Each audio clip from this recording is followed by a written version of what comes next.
Bonsoir à tous. Ils vivent l'invraisemblable. Depuis plusieurs semaines, les salariés de Tech Power Électronique à Courlaoux, dans le Jura, sont confrontés à une situation insolite.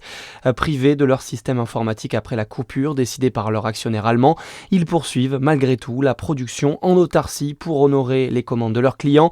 En plein imbroglio juridique, certains salariés licenciés ont même été rappelés, tandis que les 61 employés attendent désormais une décision de justice qui déterminera l'avenir de l'entreprise.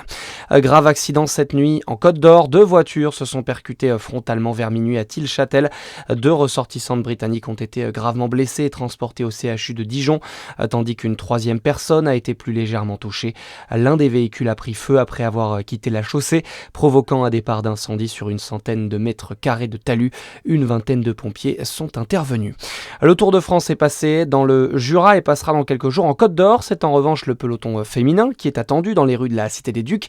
Son arrivée à Dijon le 4 août entraînera d'importantes restrictions de circulation et de stationnement à Chenôve et dans plusieurs quartiers de la capitale bourguignonne.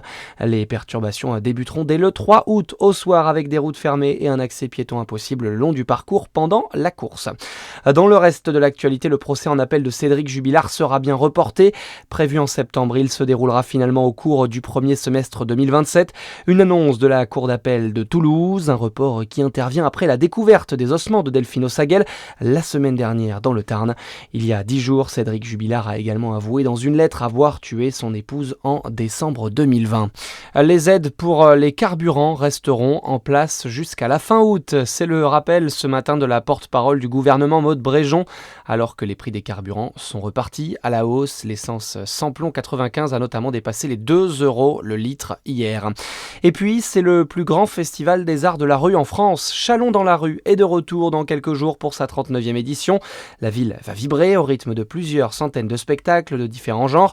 Cette année encore, les organisateurs ont décidé d'accueillir encore plus de compagnies pour garantir la diversité du festival, Céline Mogba. Elles seront 146 à être accueillies pour cette 39e édition. 147 spectacles seront proposés au public pour plus de 700 représentations autour du vivre ensemble. Un aspect plus politique sera également abordé à travers des représentations pour parler de différents sujets, comme la montée du fascisme et l'explosion des violences sexistes et sexuelles. Plusieurs écoles accueilleront les professionnels et des spectacles en audio-description seront proposés. Côté pratique, la municipalité s'est organisée pour permettre aux spectateurs de se déplacer sans problème pendant la durée du festival. 3 parkings relais proches de certaines lignes de bus pourront fluidifier la circulation dans le centre-ville. Chalon-sur-Saône vivra au rythme du festival dès jeudi. Les festivités se poursuivront jusqu'à dimanche. Voilà pour l'info. À suivre votre météo sur Fréquence Plus.